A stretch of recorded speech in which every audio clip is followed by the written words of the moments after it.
Hello, I'm Isaac Hayes III, founder and CEO of Fanbase, and I'm here with a very important message. We are at a turning point in the Black community where we must have equity in the apps we use that scale to billions of dollars. But this time, we own the infrastructure, we own the culture, and we shape the future. And Fanbase is the future. Fanbase combines the free functionality of Instagram, TikTok, and YouTube into an all-in-one platform built for the evolution of social media and monetization. With over 1.4 million users, that's real proof that we are shifting the conversation of tech ownership and equity for creators. So right now, I want you to go to startengine.com/fanbase and invest today. The minimum to invest is $399. That gets you 60 shares of stock in Fanbase at $665 a share. This marks a turning point in Black ownership of social media. If we don't take this opportunity to own social media right now, we will always be customers to our own creations. And that can't go on. So once again, go to startengine.com/fanbase and invest today. We must own the platforms where our voices live, our stories matter, and where our culture drives the world. Thank you. Folks, Black Star Network is here. Hold no punches. I'm real revolutionary right now. Black power. Support this man, Black media. He makes sure that our stories are told. Thank you for being the voice of Black America, Roland. Stay black. I love y'all. All momentum we have now, we have to keep this going. The video looks phenomenal. See, this difference between Black Star Network and Black-owned media and something like CNN. You can't be Black-owned media and be scared. It's time to be smart. Bring your eyeballs home. You dig?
Today is Friday, December 19th, 2025. Coming up on Roland Martin Unfiltered, streaming live on the Black Star Network. The Kennedy Center now has Donald Trump's name on it. Yeah, but we're not going to call it that.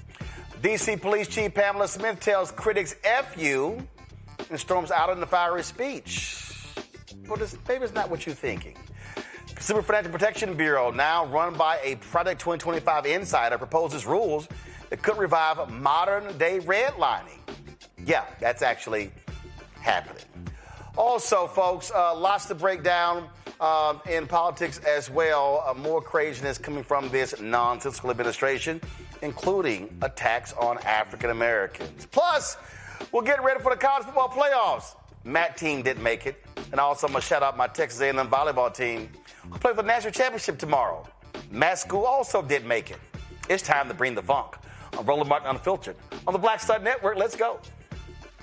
He's got whatever the miss, he's on it. Whatever it is, he's got the scoop, the fact, the find.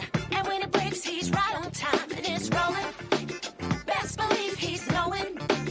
Putting it down from sports to news to politics. With entertainment just for kicks, he's rolling. It's on go, roll, roll, y'all. It's Roland Martin,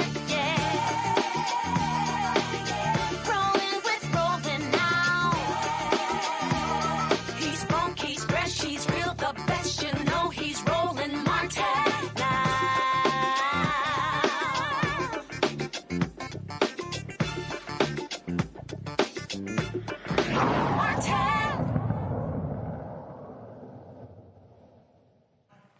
Well, the narcissist individual sitting in the Oval Office, well, you know exactly what happened here. He slaps his name on everything because he's so desperate for attention. Well, now that's the case. This here is a photo of the Kennedy Center, the John F. Kennedy Memorial Center for Performing Arts. This is, again, what is called the John F. Kennedy Memorial Center for Performing Arts. Well, poor little, this little child, the Kennedy Center board supposedly unanimously voted to put his name on because he saved it. And then he gave an interview. He's like, in the Oval Office, oh, I was just surprised. I was surprised it happened. Here's the thing, though, y'all. This is how childish it is. First of all, you just can't just rename stuff with an executive order. That's actually, this was dictated by Congress. But you know what? That idiot would never, ever accept that reality. And so that's the deal. But, you know, and so talking about, you know, just really screwing with a venerable institution in this country, facility that was, they broke ground on it in December 1964, a year after the assassination of John F. Kennedy in Dallas. But again, when you're dealing with a child, that's what you are dealing with. And so he is attacking all of these systems. And in fact, if you want to understand, you know, what's going on here, you got to realize how, again, shameful and despicable this individual is. He is desperate. He is desperate for attention. There's no amount of attention. I mean, like, did he not get enough as a child? But that's exactly who he is. And so he wants to destroy numerous institutions. Robert Rice, former labor secretary, put out a pretty interesting video, I thought was interesting. I'm going to go to that in a second, where he talked about what we're dealing with here with this petulant child, this individual who calls himself, first of all, we don't know what the hell he even called himself. And again, when we're talking about a venerable institution, this here, of course, is the Kennedy Center right here. This is a Reuters video showing, and of course, the Trump folks are like, oh my God, it was falling apart. It was in disrepair. They had been losing money. And talk about, oh, all of these donations that Trump has been now getting. Well, here's the problem with that. Their giving and donations are down in a huge way. A huge, huge way. They're down in a huge way. But again, when you're dealing with a child, this is how children act. And I'm telling you right now, I saw one, Tim Shriver, of course, Kennedy relative said, hey, whoever's the next Democratic president, we're going to take a chisel to that sucker. Michael Imhotep, host African History Network show out of Detroit. Matt Manning, Civil Rights Attorney, Corpus Christi. Win Cooney, CEO, co-founder of Politicking. Glad to have y'all here. Win Cooney, listen, this This is par for the course who this idiot is. The Institute of Peace, he slapped his name on that, and that's the whole. That's his thing. You have to feed his ego, and surely these Republicans are going to get tired of feeding the massive ego of this grown-ass 80-year-old child. I don't know if the Republicans are going to get tired of it, actually. It seems like they've gotten quite good at it. But it is sad because the Kennedy Center has been heralded worldwide as a center for the intelligentsia, as a center for the performing arts and fine arts. And now it bears the name of a man who probably will go down in history as one of the worst presidents of the United States. And in addition, it's insulting to put his name up there alongside President Kennedy's name. You know, President Kennedy's living grandnephew, even said that they were not happy that this is something that's illegal and it was named by federal law, as you mentioned. And you can't just go around renaming historical relics in this way. The other thing that was concerning, Roland, is that this was allegedly voted on unanimously, but you have folks like Representative Joyce Beatty, who was an ex officio officer of the board, saying that she, actually was on the call in which this was voted into action, and her microphone was silenced multiple times on the call. And it's really sad that there is just no voice for dissent in this administration, and they've continued to prove that over and over again. Yeah, I mean, we know exactly what we get here. We get a child. That's what he is. He is a grown-ass child, Michael, and he wants to, he's destroying the East Wing. He wants to erect this massive ballroom. He's fired the architect. It's just a whole big heap of mess over there right now. No one knows what the hell is going on. And so this is just a pure idiot we're now looking at. Yeah, he's a pure idiot, and this is, followed up by the Wednesday 18-minute debacle by the petulant child-in-chief, who just stood there and just went on, just rambled on and told lie after lie after lie after lie about how great the country is, how great the economy is. So here you have, another dictator fascist move from Donald Trump, the traitor-in-chief, putting his name on adding his name to the Kennedy Center. Now it's the Trump Kennedy Center. But no, it's not. No, it is not the Trump Kennedy Center. It is the Kennedy Center. That is the only Congress can change names. Right. It is the Kennedy. It's the Kennedy Center. That's what I was about to say. Only Congress can change it. It's a federal law. Only Congress can change it. Okay. So somebody's calling it the Trump Kennedy Center. Okay. It's still officially the Kennedy Center. The same way the Department of Defense is still the Department of Defense, even though they want to call it the Department of War. Okay. So once again, that goes to my point. I was about to make, Roland. We're on the same page here. He just tries to force, either by executive order or by putting people on a board to then vote and do things that are illegal, try to make them legal. This is what's taking place. But once again, these are the dictator moves. This was all predicted. And I know when Cooney said Republicans keep going along with this, but look at the number of Republicans in the House who have announced that they're not running for re-election or are retiring. As recently as today, Representative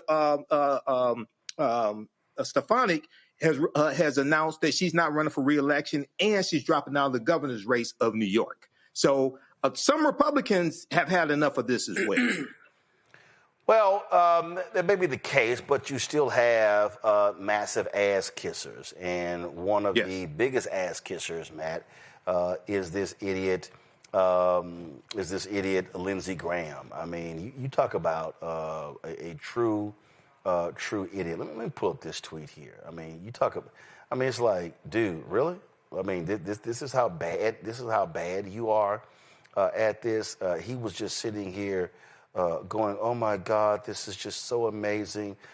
This is what this fool said. This is Lindsey Graham, okay? You thought this person used to have a sense of integrity and decency. This well-deserved honor has been given to President Trump because he has poured his heart and soul into refurbishing and revitalizing the now Trump Kennedy Center, a national cultural icon. I have been intricately involved in helping President Trump seek funding to structurally improve the facility and give it a much-needed facelift. It has been an honor to work with President Trump and his team on this project. I've witnessed President Trump's passion to modernize this iconic venue and believe the renovations and modernization efforts will have long-lasting effects for the benefit of our nation. Congratulations, Mr. President. Again, this is well-deserved. That's a massive amount of ass-kissing in one tweet. Yeah, I mean, it's supreme bootlicking, and I really don't see why you think you need to do that if you're Lindsey Graham, especially with the president who at least constitutionally cannot be reelected. We know he's, sent shots across the bow indicating he's going to try to be there for a third term. But presuming the Constitution and reasonable minds prevent that from happening, then I don't understand what the means to the end is for Lindsey Graham, especially as I think you're starting to see cracks in the Republican ranks. I think Michael's point is exactly right. They're starting to get worried about their reelection prospects and are starting to jump ship, especially when you have somebody like Stefanik, who I think is otherwise, beating the MAGA drum, jumping out of everything altogether. That to me really calls something calls it into question. But what I think is especially interesting about this Kennedy Center, him attempting to co-opt it, is the fact that Kennedy's nephew is in his administration. Now, obviously, RFK is broken with his family, but that's a huge slap in the face, right? This is named after your uncle, and the guy who's attempting to be the dictator has decided to just slap his name on it without any authority. And I want to highlight one of the viewers in the YouTube chat, because I always see insightful things there, named Corden84, and they said something very important. They said, Roland, you're saying that he's not supposed to do that, or rather he can't do that. But we have to reframe the language. Not only can he not do that, he's not supposed to do that. And what we're seeing with Republicans is they're trying to play it both sides, right? They're trying to say the law should be used as a sword and a shield. But if the law very clearly names this the Kennedy Center and it can't be changed except for by congressional action, then we cannot allow him to have an executive order that purports to allow him to do something other than that. I mean, you've got to stand up at some point and say that's not how the process works. And if we're going to say the process must be followed in these other respects, then we can't allow him to deviate from it here. And we know that they're not doing that. That's obviously been their track record for both of his administrations. But particularly now, as their reelection prospects loom on the horizon, I would think they would be planting the flag towards keeping themselves, self-preservation, right? Keeping themselves in office. And we don't see them doing that. Yeah, this is the same person, though, who just decided, Department of War, even though same thing, you can't change it. And again, Republicans in Congress are not abiding by their constitutional duties. And so that's what we're dealing with. So it's just, this is just who these idiots are. They're just going to do stupid stuff like this all the time. Let me go to a break. We come back. We're going to talk about the economy. Isn't it amazing how even Fox News all of a sudden is kind of like, economy ain't that great. Y'all, they're scared. They're scared. You're watching Roland Martin Unfiltered on the Black Star Network. This week on A Balanced Life with Dr. Jackie, we're talking about the ups and the downs of the holidays, the ebb and flow of life, those things that keep us running and gunning. But there comes a time in each of our lives where we need to just sit down, sit back, and relax, giving you a chance to really find out who you are and how you're going to move your life forward. How do I learn? How do I grow from this? And that's where, resilience comes. So I'm literally walking this out in real time. It's just giving myself all the grace, all the space, all the permission that I need. We're talking about all of these things this week on A Balanced Life with Dr. Jackie here on Black Star Network.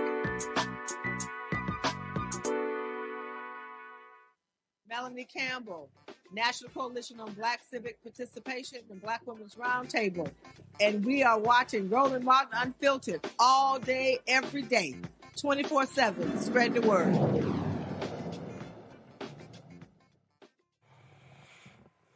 Why are Republicans freaking out?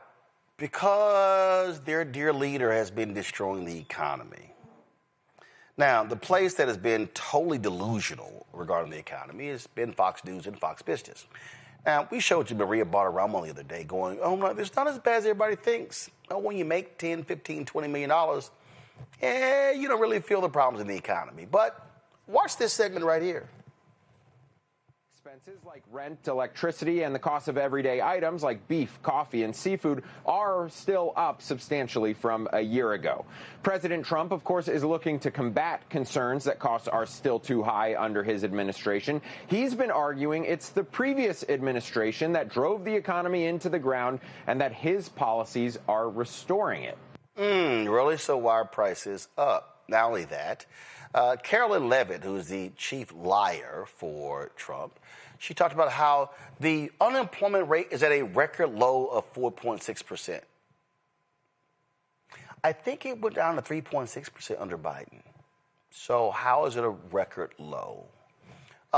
This goes to show you exactly how delusional these people are. And I'm telling you, as each month goes by, Michael, as they keep refusing to release job data numbers, as they keep refusing to release inflation numbers. They can keep hiding the reports, but you cannot hide the pain from the people feeling the pain. No, you can't hide the pain from the people feeling the pain. And this is something that was echoed this past Wednesday in that 18-minute debacle that Donald Trump did when he wanted to brag about the economy, ignore people's pain, ignore the devastating impact that his tariffs are having. It's costing the average American family an additional $1,200 to $1,700 a year. When you look at the unemployment rate, it ticked up to 4.6%. We saw only 64,000 jobs created in the month of November.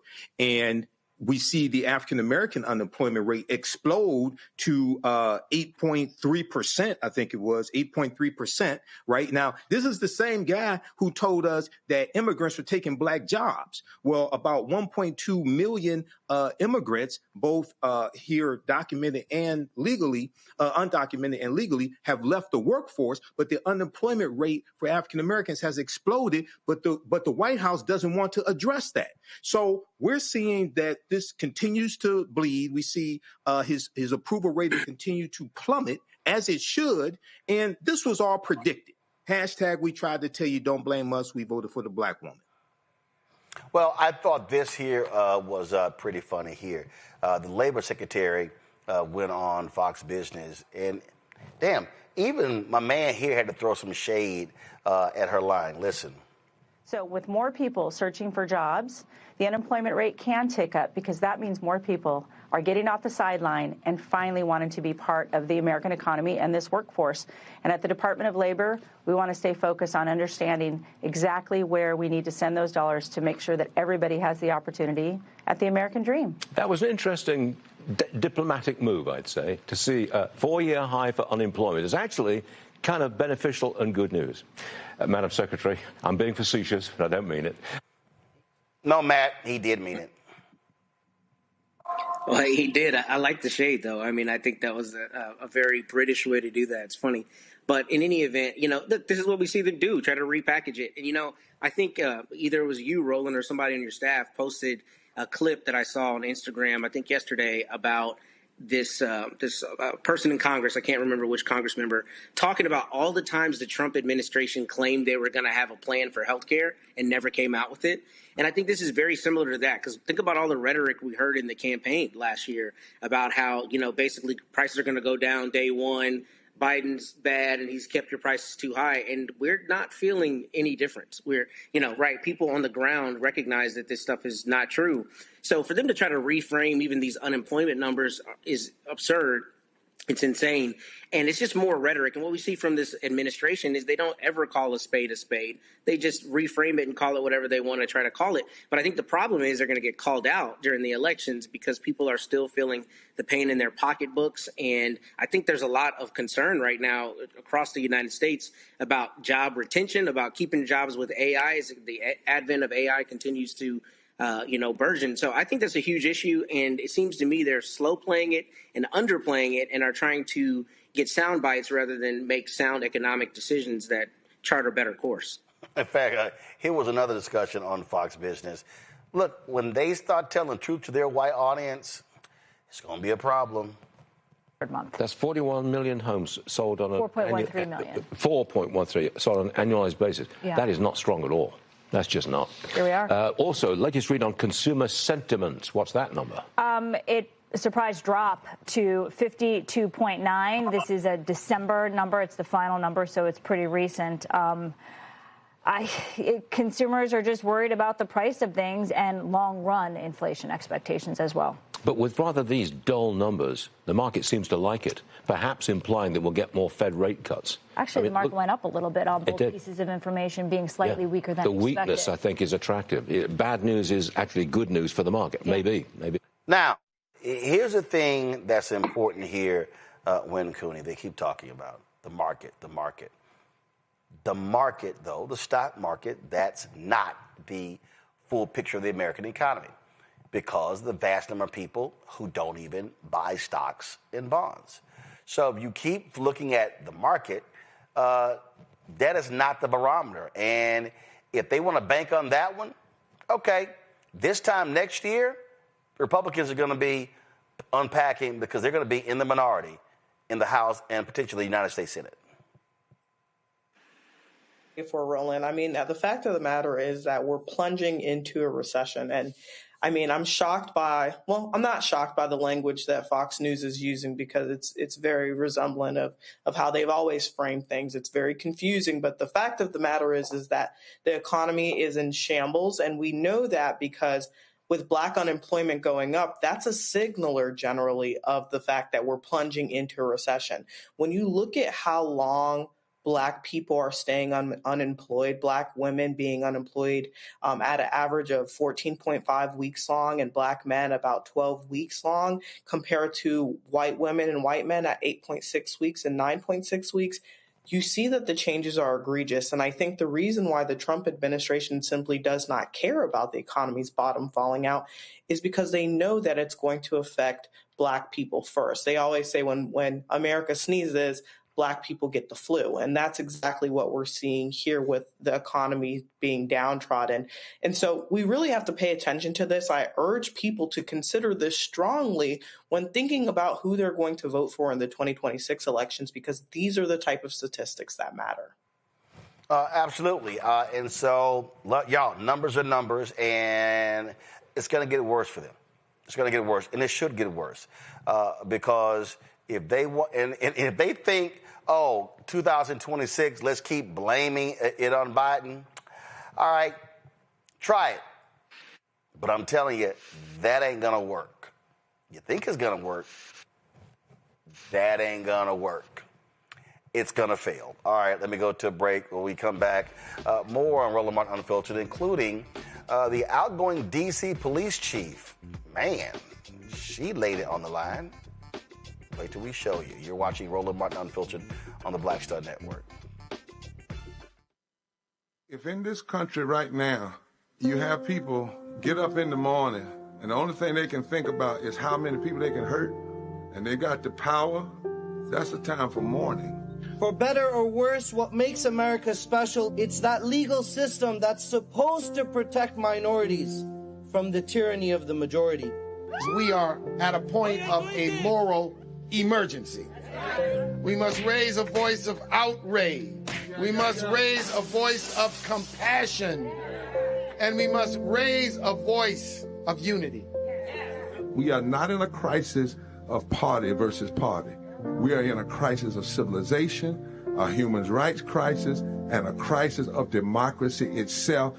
And guess what? You've been chosen to make sure that those that would destroy, those that would hate, don't have the final say, and they don't ultimately win. Hey, I'm Tasha Cobbs, and you are watching Roland Martin Unfiltered. But I need a little filter. I need something.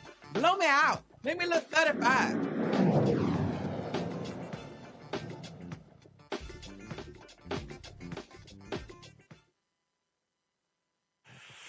Nothing like the truth setting off a petulant child. U.S. Senator Raphael Warnock of Georgia, also pastor of Ebenezer Baptist Church, appeared on Meet the Press, and he talked about where we stand in the society. He talked about the issue of faith. Here's what he said. Senator, let me ask you about something else that you said in your speech. You said, my faith is not a weapon. My faith is a bridge. You also say, quote, Trumpism is a plague on the American conscience. How do you square those two ideas for people?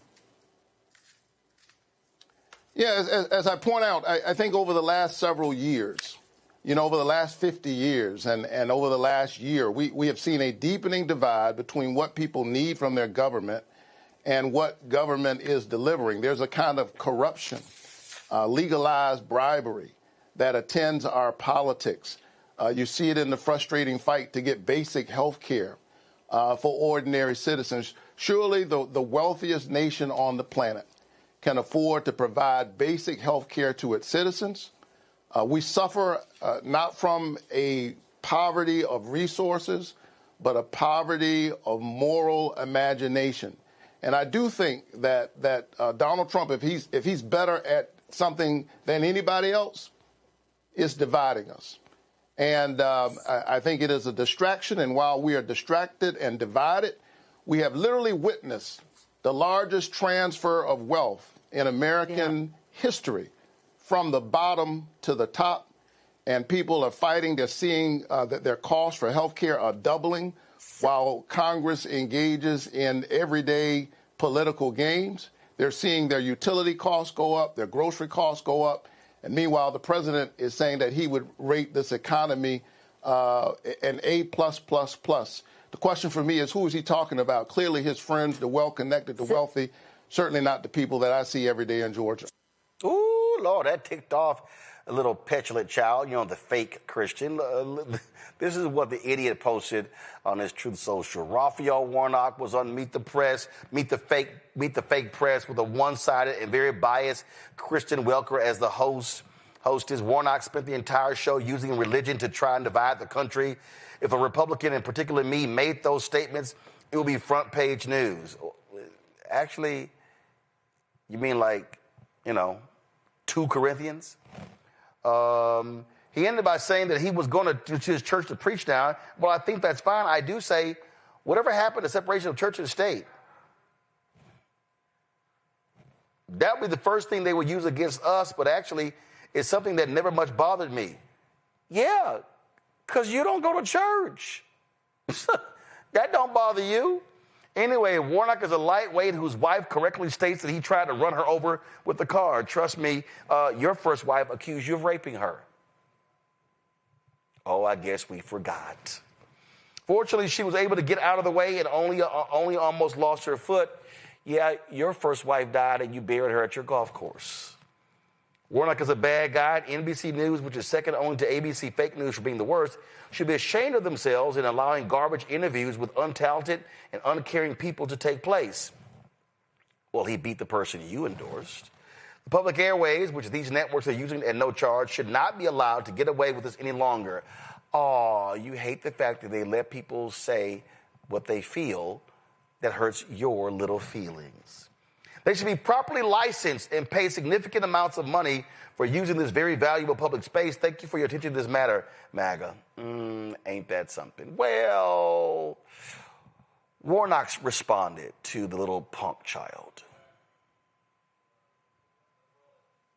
So Donald Trump just attacked me on Truth Social, claiming that I'm using faith to divide people. He's got a lot of nerve. Remember, this is the same president who literally had peaceful protesters gassed and beaten so he could stand in front of a church holding a Bible up. He ought to read that Bible that he was holding up on that day. That Bible says that Jesus came to preach good news to the poor. He came to heal the sick. He never billed them for his services. He stood up for the weak, the marginalized, average, ordinary people. Mr. President, my faith is not a weapon, it's a bridge. And I invite you to Bible study. Maybe you can meet the Jesus I know. In the meantime, I'm going to keep fighting for the people. Now, some of you may be asking, well, what is Trump talking about? Well, his FCC, the Federal Communications Commission, they've been using that as a bully pulpit to beat down companies. In fact, one of the reasons AT&T and others announced that they're ending DEI is because Brendan Carr, who is the chair of the FCC, he literally said, if you do not get rid of DEI, we're not approving any of your acquisitions or mergers. Yep. That's why they're doing it. This week, Carr went before the United States Senate for a hearing, and man, he got challenged big time by senators over a variety of issues. This is Andy Kim of New Jersey. This was pretty good. So when you're talking about all power vesting in the president, I just want to read this a little more, because you're saying not just that it is an independent agency, but you're saying that Congress did not want these technical decisions to be made in a haphazard manner or based on misinformation or short-term political interests. You specifically said it placed the authority outside of the executive branch for a reason. So you were not just stating what was the law at the time. You were stating the benefit that comes with the independence. So I guess I'm just trying to get a sense from you. If you don't think that the FCC is independent, then is President Trump your boss? President Trump has designated me as chairman of the FCC. I think it comes as no surprise that I'm aligned with President Trump on policy. I think that's why he designated me as chairman. But ultimately, do you consider him your boss? Ultimately, well, President Trump designated me as chairman. I can be fired by the president. The president is the head of the executive branch. The decisions of the commission. So he's your boss. Look, the decisions of the commission are going to be based on a vote of the three of us right here. So there are some things that are different about that. And our decisions are going to be based on the facts and the law and the record. You swore an oath when you came into your job, right? Does the oath have the word president in it? Senator, again, I'm not tracking this line. What I'm saying is every decision. Do you remember the oath that you took? Yeah. You swear an oath to protect what?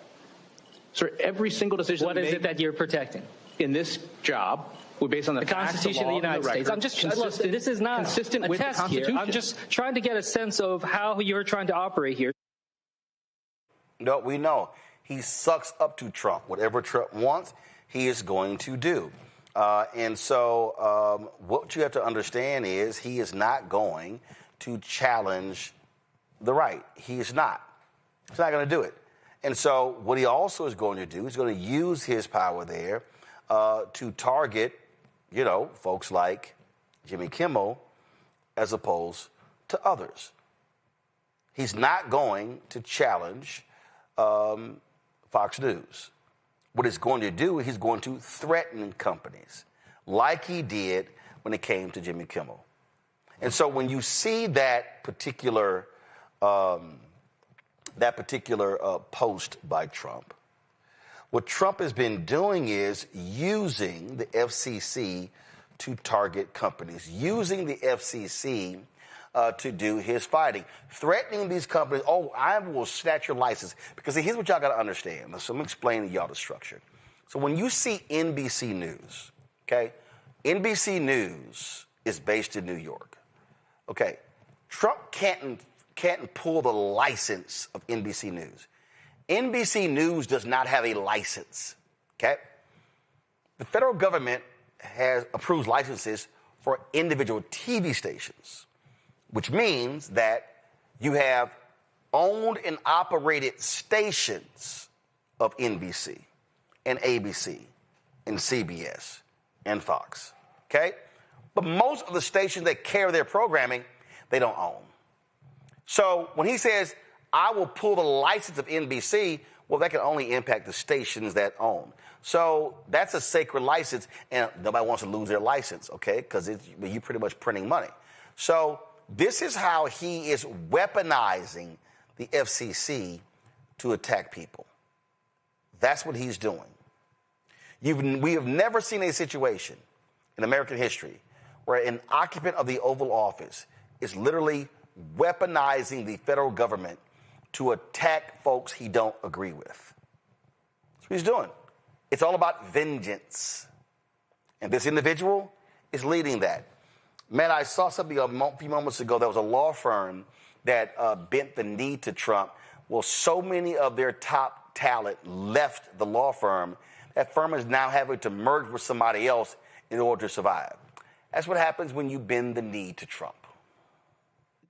And it's interesting you say that. I think I've said it on the show before, but there have been a number of Facebook groups that I'm in as a lawyer, and there have been lawyers who have been excoriating the other lawyers from these firms who have bent the knee, saying if any part of the populace is best equipped to fight back and is duty-bound to fight back, it's us, right? It's us who file the documents in court. It's us who craft the arguments to stand up for everyday people and corporate entities alike. And it's us, particularly those of them in big law, who go to the Supreme Court, who argue in the most hallowed courts across the country. So when you have the president of the United States brazenly and unconstitutionally attacking people's ability to speak freely, to petition the government, to represent whomever they want, then it's duty bound on us as a part of our job and part of our duty to the public to stand up against that. And there's a huge rift in the group of lawyers across the United States on whether they should do that. Because what it comes down to is a balance sheet versus your values. Your balance sheet says, yeah, you don't want to lose that federal work, so you're going to capitulate and let yourself be punked by the president of the United States. And then you have other people that say, no, we can't do that because I wouldn't want to work with a law firm that wouldn't stand up for itself, let alone for me. So that's what happens when you bend the knee, and I'm sad that a lot of my colleagues at some of these firms have done that. But I'm also proud of those who have stepped away and who said, look, I cannot be party to this because if not us, then who? And I think that's what you're seeing. That's why that firm is having to merge. I saw a note about that this morning in something I read about those two firms merging, and I didn't realize that was the background. But I followed a lot of this with the big law firms at the beginning of his second term, and that was the line in the sand. Are you going to stand up or are you going to cower? And we see the consequences of those who cower, which is people leaving en masse. One of the things that I think, when Cooney, that's important here, I had someone was commenting in our chat, and they were like, "Ben, stop talking about Trump." And what I need people to understand is, we're not talking about Trump. We're talking about the actions of Trump, and the actions of Trump are severely hampering regular, ordinary people.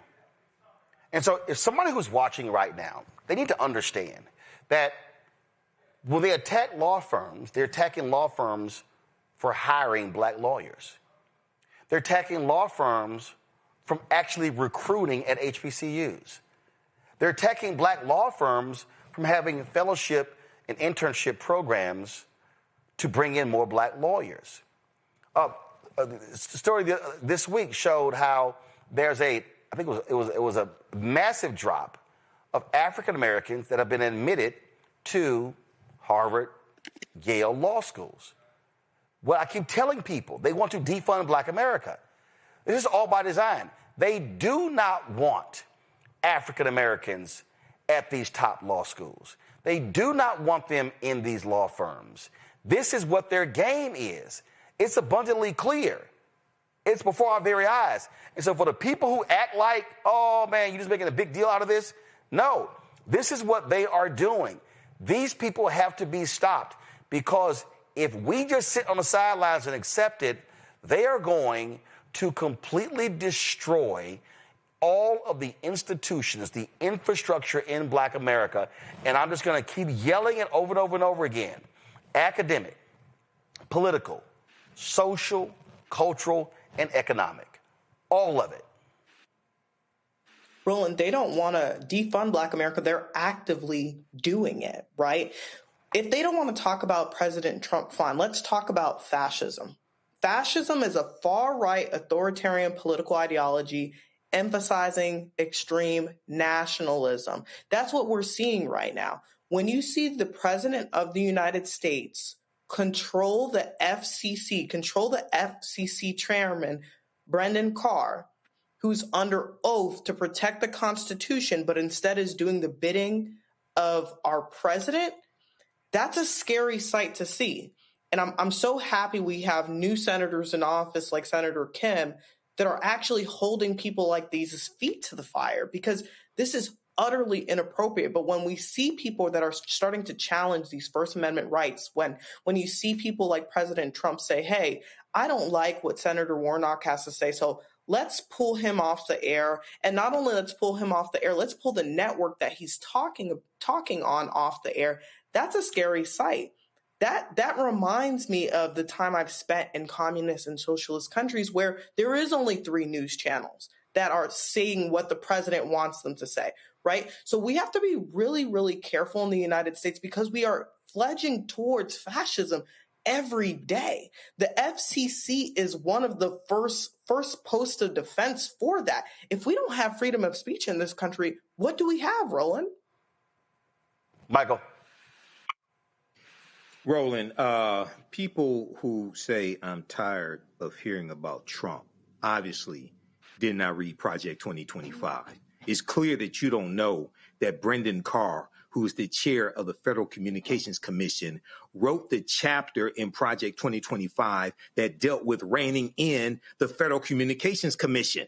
All this shit was planned. This is what happens when you don't read. This is what happens when you don't watch Roland Martin Unfiltered. When you look at the piece from the New York Times from July 11th, 2025, the FCC is pressuring companies to drop DEI. It's succeeding too. They talk about how they pressured T-Mobile because T-Mobile, the FCC is reviewing a proposed merger that T-Mobile was involved in. And then the piece from Hollywood Reporter from December 2nd, 2025, AT&T says it will eliminate DEI amid FCC's push. This goes to what you were just talking about. Brendan Carr and the Federal Communications Commission are reining in corporations, forcing them to get rid of diversity, equity, and inclusion programs if they want their mergers and acquisitions confirmed. And this is devastating African Americans. This helps contribute to that 8.3% unemployment rate, a record, when just 2 years ago, you had record low unemployment for African Americans under Biden and Harris. This is the consequences of elections. This is what happens when you don't read and don't understand what's going on. Yeah, but folks want to act like these things are not happening. I'm trying to tell y'all, they are happening. It's real. And we're going to keep calling it out because I'm telling you, they are going after every single thing. All right, y'all.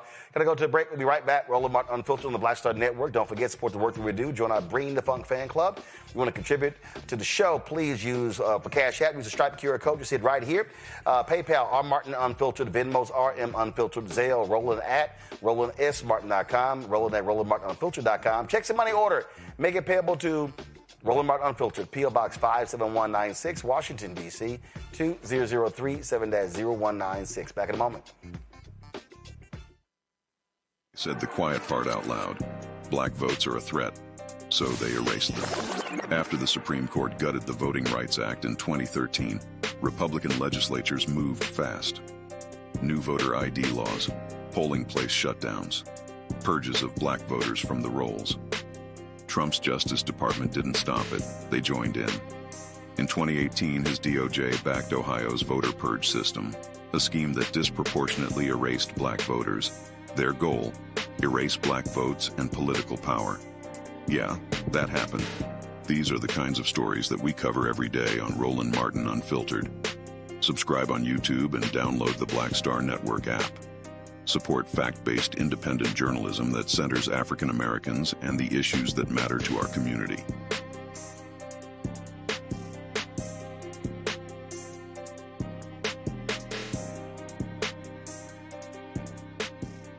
It's your boy Earthquake, giving Roland Martin something to do, because he don't know what to do. He's from Texas. Ain't his fault.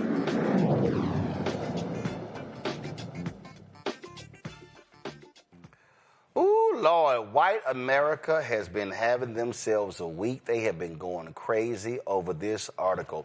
It's in this magazine called Compact. It's called The Lost Generation. This dude, Jacob Savage, he wrote this here.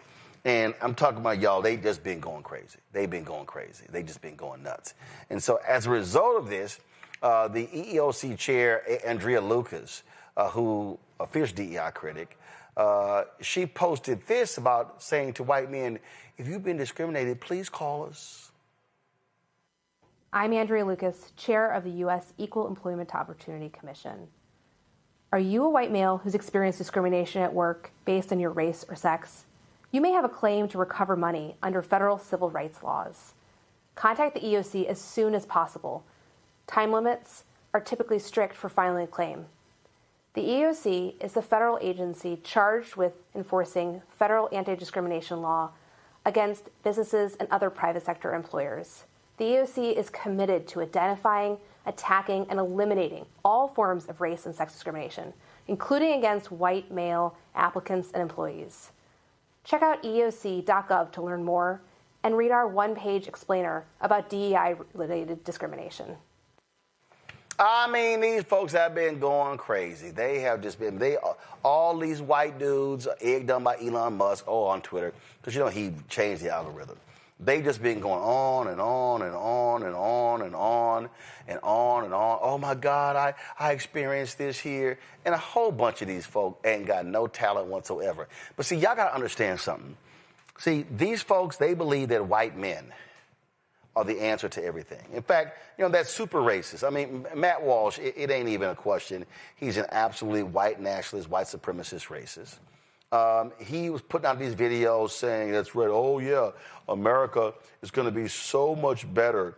And our society has gotten worse. Our society has gotten worse because white men have been excluded. Okay, if y'all want to watch the stupidity, again, listen to this fool in his lumberjack shirt. The biggest and most important downstream consequence of this open discrimination against white men is that everything in society gets worse as a result.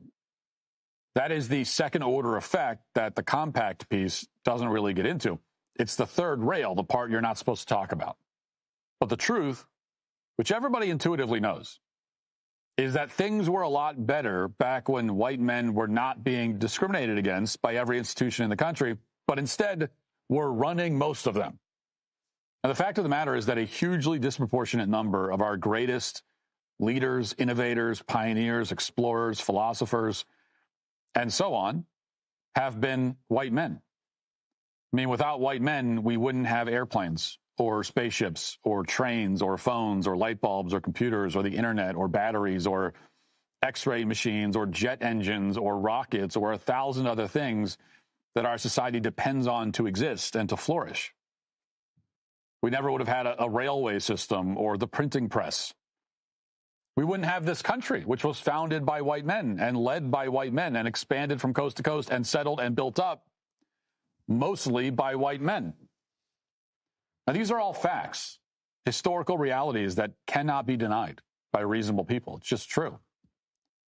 And while black women are encouraged to be proud of the historical achievements of black women, whatever those might be, and Asians to be proud of Asian achievements and Native Americans of Native American achievements and so on, white men are the one group on the entire face of the planet who've been forbidden to even acknowledge what other white men have accomplished, much less to express any pride in it, God forbid.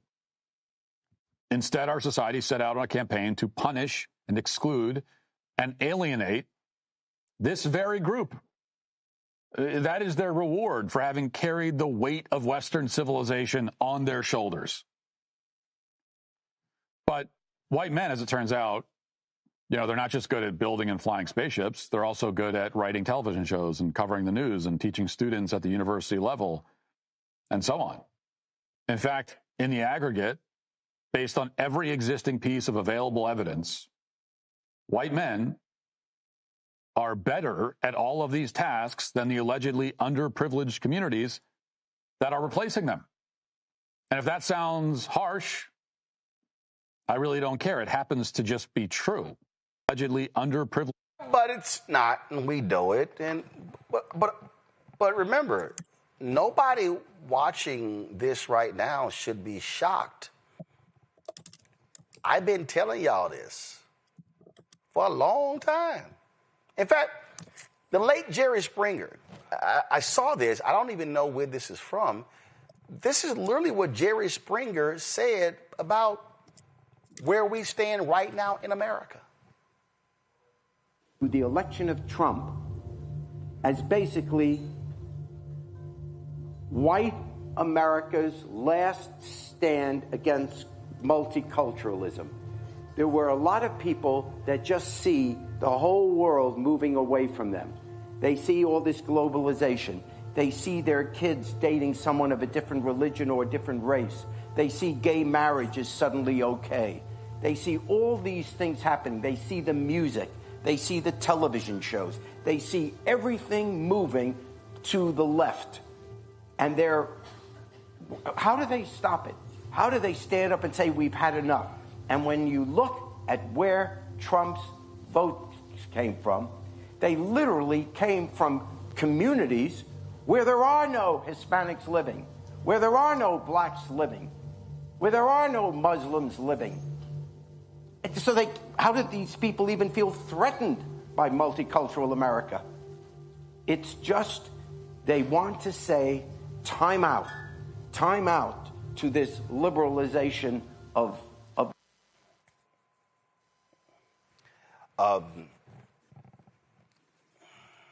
this is why I wrote this. White fear, how the browning of America is making white folks lose their minds. This piece by this dude, Jacob, these white men have been going crazy. Oh, they have been losing their mind. I'm telling y'all, we've been saying this because they believe that white men deserve everything. These white men are so arrogant that they walk in going, oh, that's my job. It's the equivalent of them walking into a cafeteria saying, why are you sitting in my seat? I'm sorry, this was first come, first serve. No, this is my seat. Why did I pull up the cover of White Fear?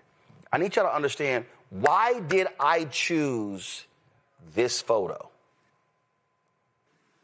I chose this photo for a reason. That's not just happenstance that this is the photo that makes up the cover of my book, White Fear. When I was sitting here going through, I chose it for a reason. And what was the reason? Because when I saw all these different pictures or whatever, come to my iPad. I'm going to zoom in on it. What this photo says, I want y'all to understand why I picked this photo. So when you look at this photo right here, you've got the U.S. flag, you've got this Trump 2020 flag. I'm shocked there's no Confederate flag in here. I'm sure it may be somewhere. You got the United States Capitol, and you got this white man, his arms are outstretched, and he's saying, all of this is ours. That's why I chose that photo. Why were they protesting the election? Because Donald Trump kept singling out Fulton County, Atlanta, Philadelphia, Detroit, and Milwaukee. What do those four have in common? 4 black cities. So they were angry that black people turned out and voted. And see, what we need to understand, what this whole deal is, the attack against DEI, what you're seeing with ICE and deportation, what you're seeing, all of this, y'all, it's dawned on them that, oh shit, we can't reverse it. If you look at the social media feed of Elon Musk, he is constantly talking about birth rates. He is constantly talking about birth rates. And see, he is sitting here going on and on and on. And what they're doing is they're so fixated. They're just like, they don't know what to do. They're angry. They're upset. Because this nation is no longer about whiteness. Why did Donald Trump stand up last week in Philadelphia and say, can we get a few more from Sweden, from Denmark, from Finland? Because they want to import white people. See, y'all, when you're not producing enough white people on your own, then you need to import white people. That's why they imported the white Afrikaners from South Africa. And see, I'm trying to explain to black people, you literally are playing into their hands. When I see black people shitting on African immigrants, and let me be perfectly clear, if you're an African immigrant and you shitting on black Americans, you should be called out too. But y'all do know they don't want them, and if we sounding just like the white supremacists, what do we sound like? Folks, I said in 2009, prepare yourselves because this is going to be a 50-year war. What they want to do is they want to completely destroy. They hated how white America responded to the murder of George Floyd.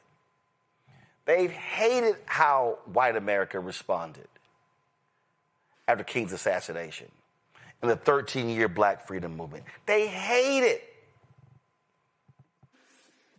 And now what do you see? Now you see, what was the UC? What was the story this week? The UCLA story. It was in the Hollywood Reporter. White streaming and the folks who I think it was like 90% of the showrunners of these new shows since 2024, white men. So what you have now is you got, and y'all didn't understand, you got white execs who were like, man, cool, man, we can go back. We can go back to the way it was. When we ran this shit, here it is right here. Y'all, this 2 days ago. Nearly 92%, hold on, let me get rid of this ad. Nearly 92% of the top scripted streaming series come from white creators. Women in leading roles slipped from 39% last year to 34%.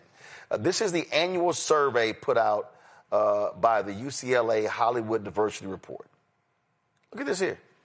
91.7% of the top scripted shows on streaming have white creators. Even more granularly, 78.9% have white male creators.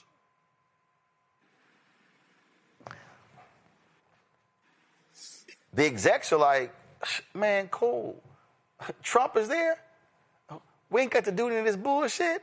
We ain't got to recruit women, white women. We ain't got to recruit no black people, Latinos, Asians.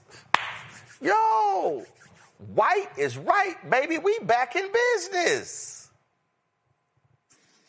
The corporations are going, oh, man, cool. We ain't got to go to that damn National Black MBA. Oh, the hell with the National Bar Association. Damn the National Dental Association. Forget the National Association of Black Journalists. Forget the National Society of Black Engineers. We ain't got to do none of that shit anymore. Because Donald Trump has said, yo, we good. So what's the downflow of that? You don't recruit black talent. You don't hire black talent. Now all of a sudden, the median wage of black people is going to drop. You already see more than 300,000 black women being fired this year alone. How do y'all not see what the hell is going on? Do y'all now see why I don't give a shit when somebody asks me, did I watch the Diddy documentary? Do y'all understand what I'm talking about here? I'm being clear. They want to wipe out black infrastructure everywhere. And these white folks are jumping on this. And see, you got to understand, it's a whole bunch. Y'all, look at this. Maybe this chart. Look at it. Share of all show creators by race and ethnicity. Look at that. 91.7% white. My man Howard Bryant, sports writer, he said, oh, you know things change because you ain't never seen this many cowboy hats on TV. What you're seeing is through mass media. the programming of whiteness because of white fear. When Cooney, folk better wake up, because again, if they maintain control of all three branches of government after 2026, the damage that they are going to wreak in the next 3 years will make the last year look like child's play. There's so much to address here, Roland. The first thing is the chair, Andrea Lucas. I couldn't take that video seriously. I thought initially that it was a SNL spoof, but I'm frightened to know that it's not. Secondarily, every day I pray that God would give me the confidence of a mediocre white man. And still, it seems like that's just not enough for them. When we look at the unearned privilege that white men carry in this country and have carried since the inception of this country, we know that society has been structured to favor them. We know that they have a presumption of competence and power, and that leads them to the sense of entitlement that we're seeing now. And Matt Walsh, he's a scary incel. But that doesn't even shock me. What is shocking to me is that in his oratory, he wanted to go on and on and on about how white people are better at this, that, and the third. But he failed to mention that white men kidnapped and raped Black people, pillaged Black villages, eviscerated the natives, spread diseases.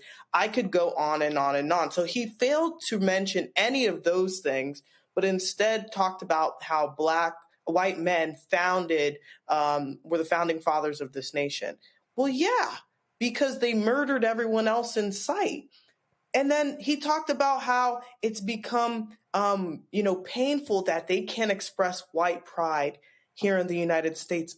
Let's think about, Roland, what white pride has looked like historically. Oh, wait, there's an organization for that. It's called the KKK. And now, as you said, Roland, all of them have gotten the privilege and opportunity to unhood themselves on national TV. So the one good thing about this is that we can see the racism to our faces now because everyone has unhooded themselves. Quite oftentimes, they've just switched one hood for another. They've just put on a different type of hat, Roland, and it's really, really, really scary. The last thing I want to mention is what you were noticing about Elon Musk and his hyperfixation on birth rates.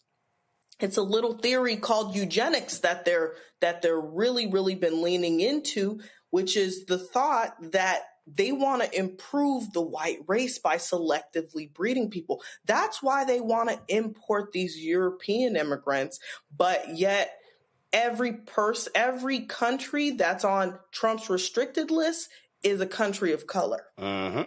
And so these things aren't happening by mistake. We have to pay close attention. They're not even doing dog whistles anymore, guys. They're straight up broadcasting this on national TV. All you have to do is pay attention. I came across this. This was from Nightline. Someone posted this on TikTok. And it was when Dr. Frances Cress Welsing was on there. And she said something. There was a year that she gave that I thought was really interesting. Just listen to this, then we're going to talk about it. Listen. Well, let me say this, that 6 million Jews were killed, and it was a plan to kill them.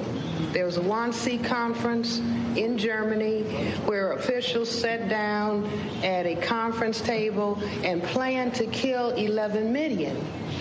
The Semites of the Jewish religion did not believe that anybody would do that to them. And when people began to talk about something is being planned to destroy us, I suppose then also that people said, oh, that's a conspiracy, nobody would do it. Are you seriously suggesting that there is a comparable plan in the United States today? Are you really? See, wait a minute. We have to see the thing that we're not doing and the thing that we are constantly avoiding is talking about racism. Now, let me tell you what I understand racism to be.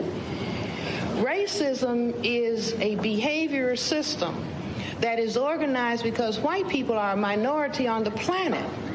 They are a tiny minority of the world's people. The black, brown, red, and yellow people are the world majority.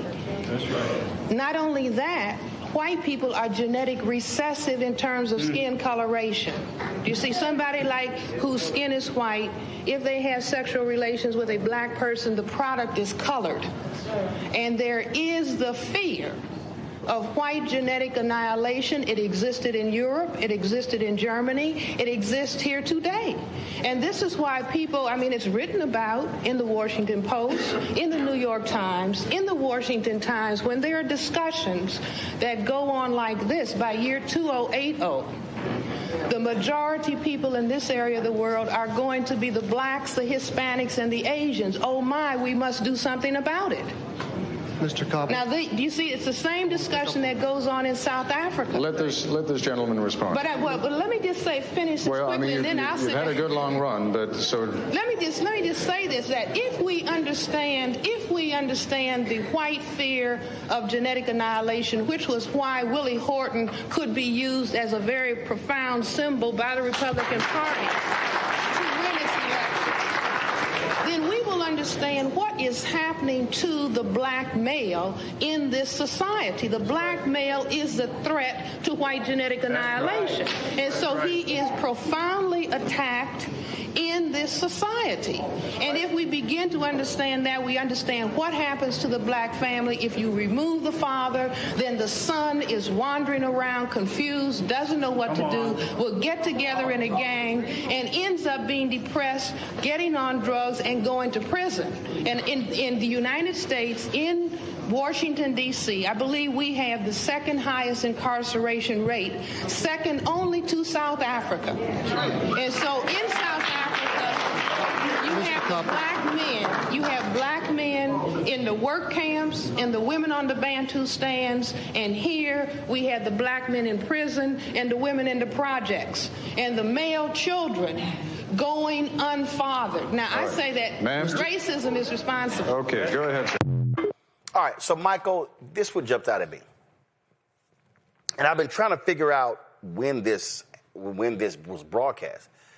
Mm-hmm. And this is the thing that I need everybody to understand. She said 2080. Right. Okay, 2080. Then it became 2070, then 2065, then 2060. Then 2055, then 2050, then 2045, then 2040. Then it got, all of a sudden, I get 2039, 2038. And everybody was, see, when it first happened, folks were like, man, that thing is so far off, I ain't even gonna be here. Folks said, ain't no big thing. But all of a sudden, that thing kept dropping. Now it's 2043. That's a 37-year difference.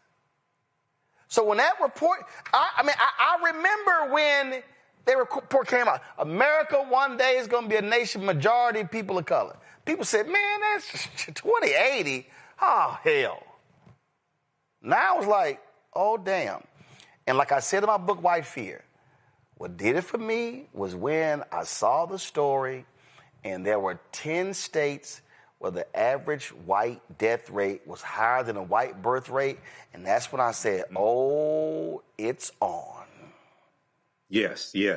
So much here, Roland. I'm going to have to do an extended segment on the African History Network show about this. First of all, thanks for playing Dr. Frances Cress Welsing. I knew Dr. Welsing. I interviewed her 3 times on the African History Network show. She was a brilliant sister. She taught us a lot about racism.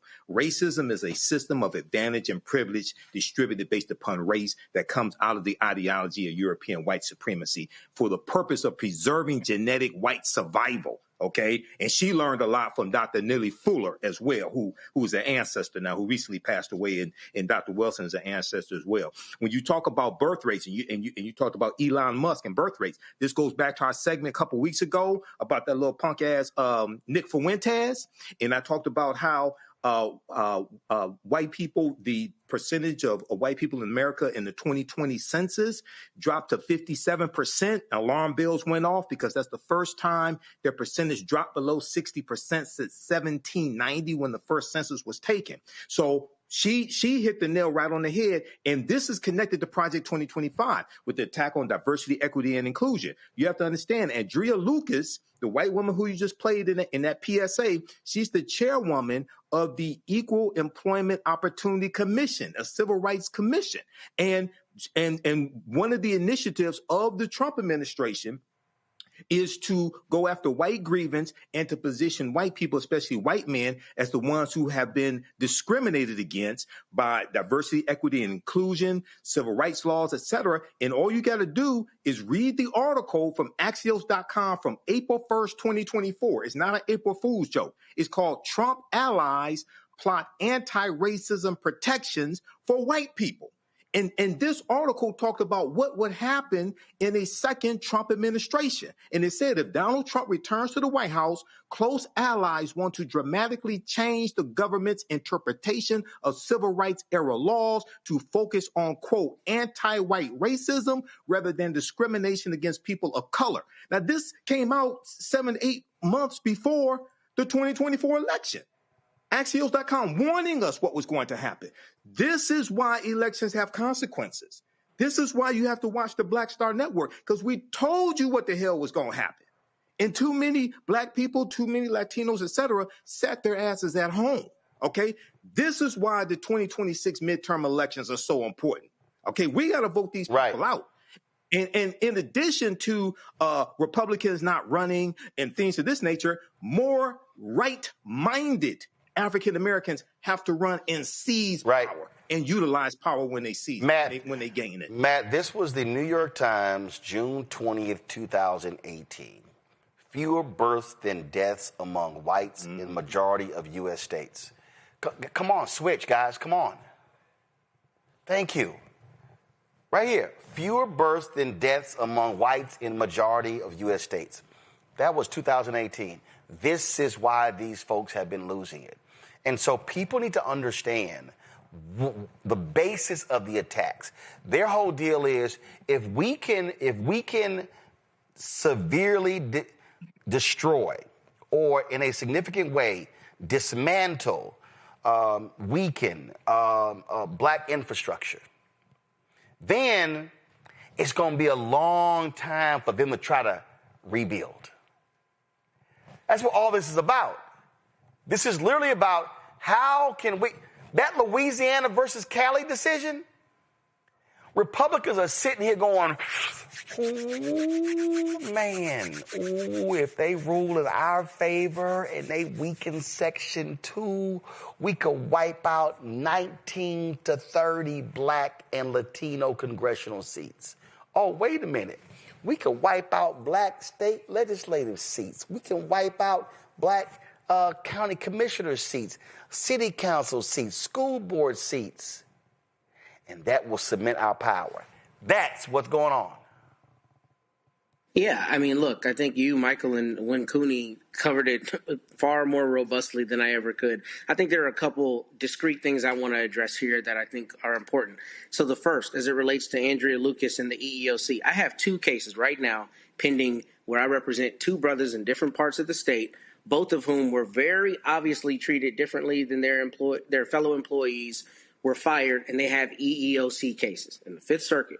I guarantee you that I've had to tell my clients, and I guarantee that the judges are going to look at these cases hostilely, because they always do. Because what do they always say? They always say, oh, there's some non-race related reason that this person either got fired or had an adverse employment action, to use that parlance. So let's steel man this a little bit. Let's say white men en masse start filing EEOC cases. That might actually have a net benefit to us, because that means the courts are either going to have to determine and recognize that there is a large cadre of cases where people are in fact discriminated against because of their race, right?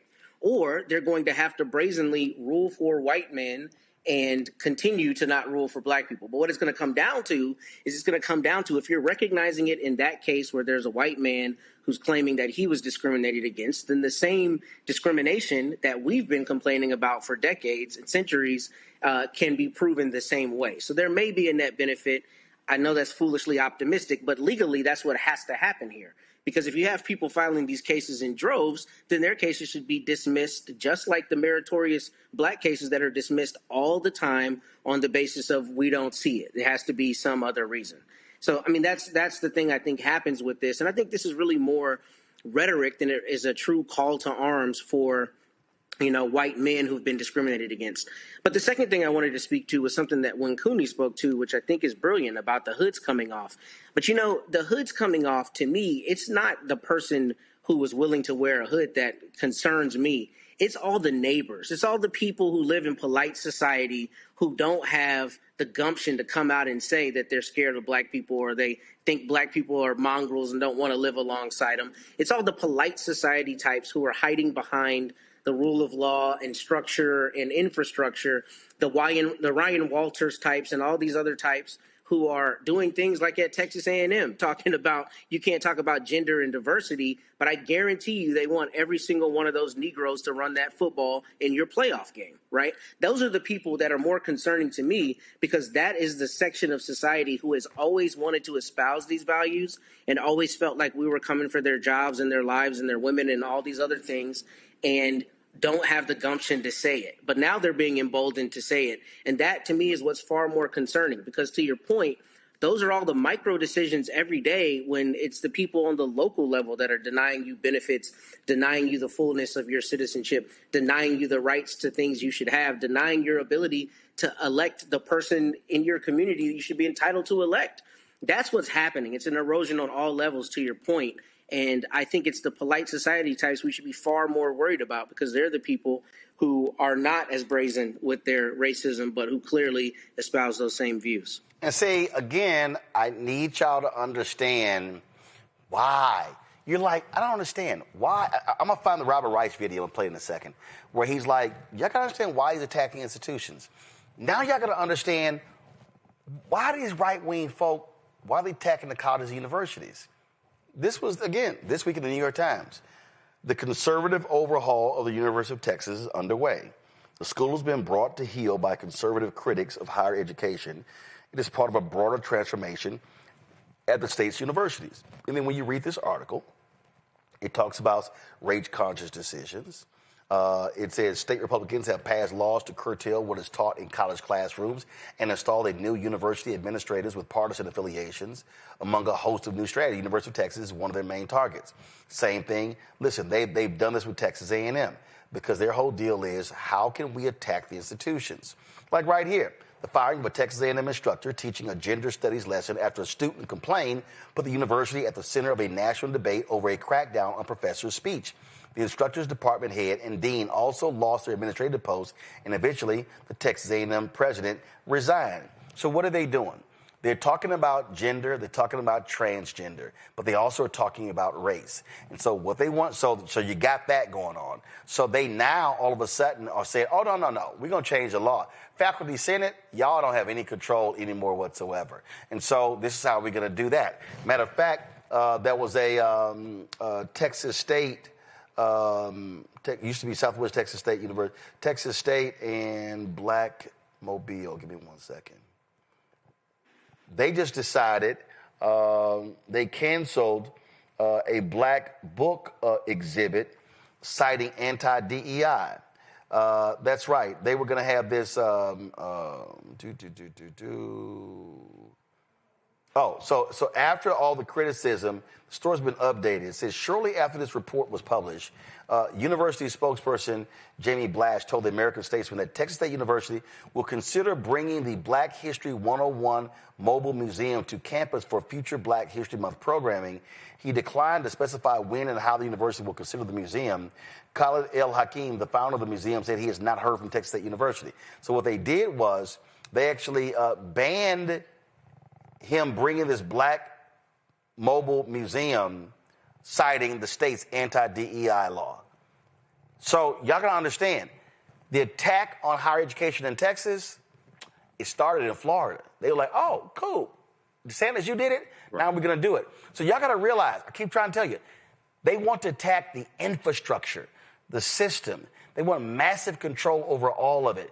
That is their strategy. They do not want people to be taught about history. That's why they target the books. They do not want any of this stuff happening. And so this thing is so deep. It is so pervasive.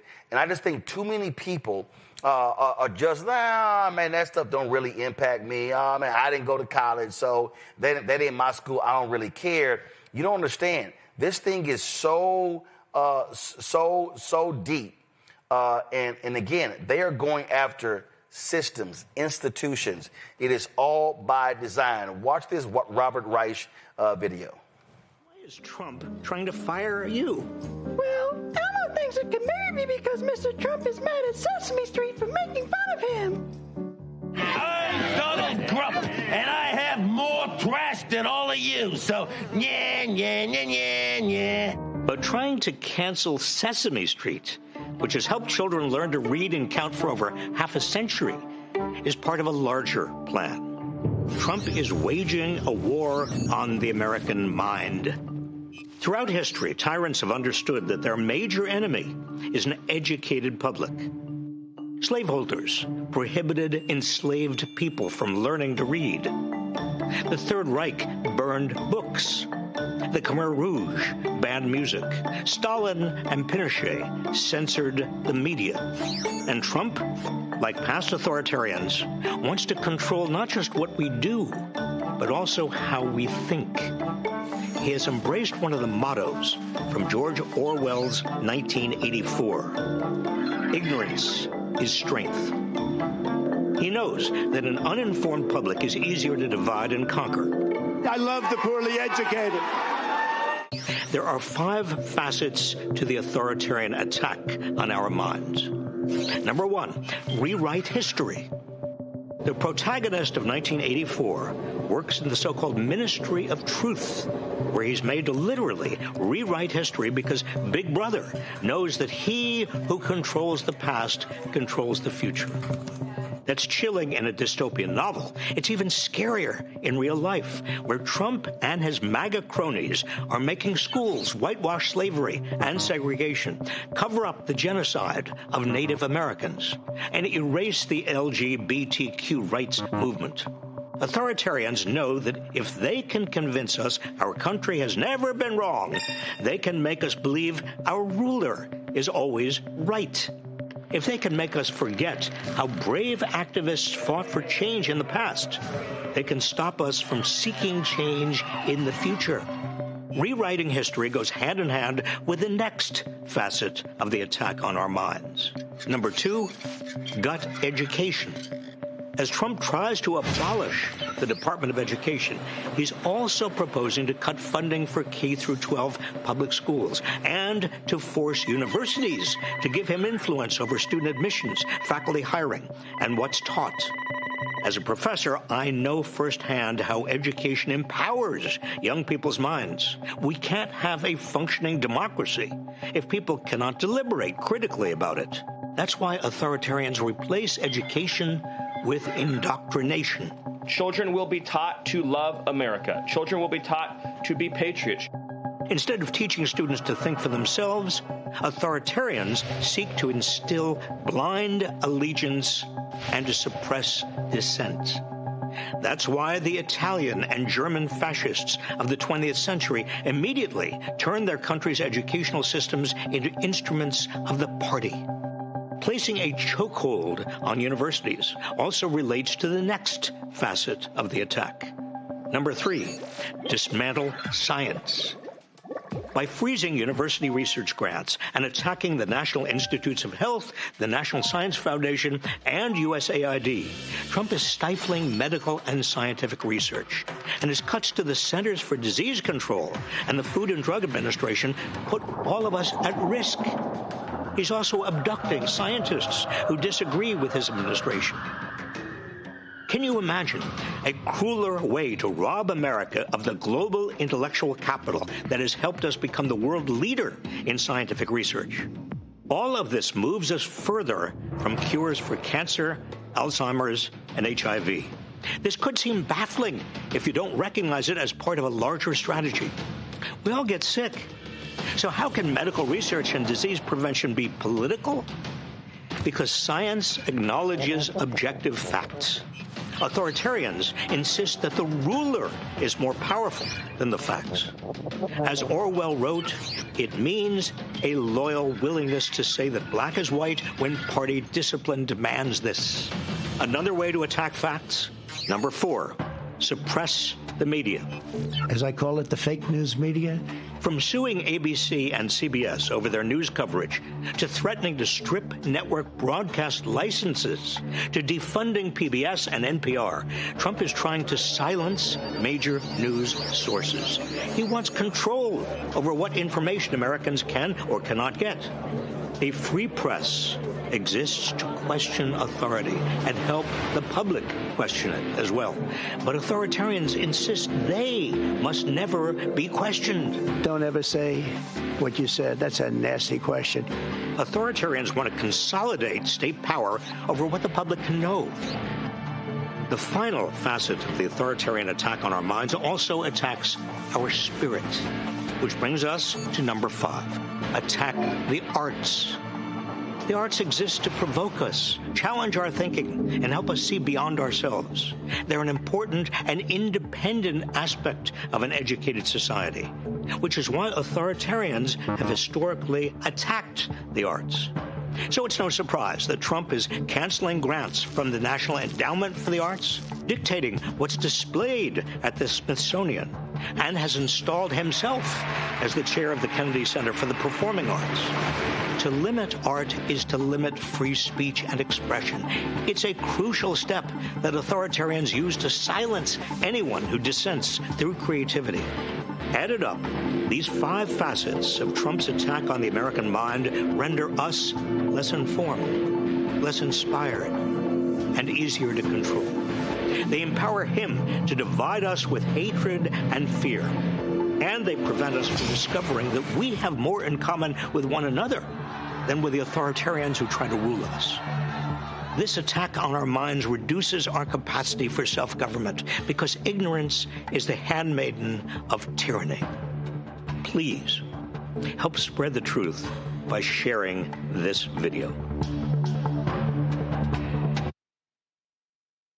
Tony, I wish people really would wake up and realize how serious this thing is.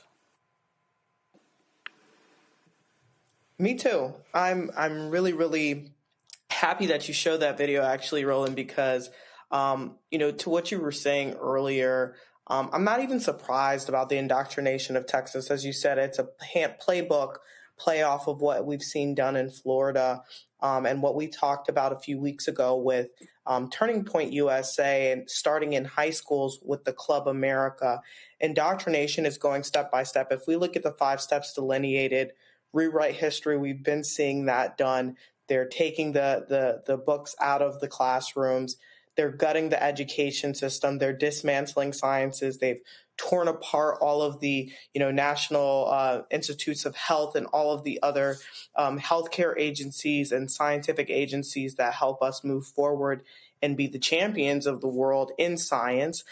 They've suppressed the media. Thank goodness for Black Star Media and that it's not controlled by the powers that be. And they've attacked the arts, and even mentioning that Trump installed himself as the head of the Kennedy Center, and we saw what happened today with his attempted renaming. And so these facets have been followed to a T. And like I said before, we're on the cusp of fascism. Anyone who's looking closely at this, it's a playbook, play for fascism. Trump wants to install himself as a dictator, as a king, and he's doing an excellent job at carrying out these things step by step. So I think as Black America, we have to wake up and make sure that, again, we're making sure that we are assessing our political capital in these upcoming 2026 elections. When you say that politics don't matter and it doesn't matter what you do at the polls, this is exactly the type of president that we get. A lot of Americans are seeing now that it actually does matter. Politics does actually hit close to home. And if you're not paying attention, quite frankly, you have to be after seeing this video. Absolutely. Gonna go to a break. We come back. Headlines with Brittany Noble. Back in a moment. Quiet part out loud. Black votes are a threat. so they erased them. After the Supreme Court gutted the Voting Rights Act in 2013, Republican legislatures moved fast. New voter ID laws, polling place shutdowns, purges of black voters from the rolls. Trump's Justice Department didn't stop it. They joined in. In 2018, his DOJ backed Ohio's voter purge system, a scheme that disproportionately erased black voters. Their goal, erase black votes and political power. Yeah, that happened. These are the kinds of stories that we cover every day on Roland Martin Unfiltered. Subscribe on YouTube and download the Black Star Network app. Support fact-based independent journalism that centers African Americans and the issues that matter to our community.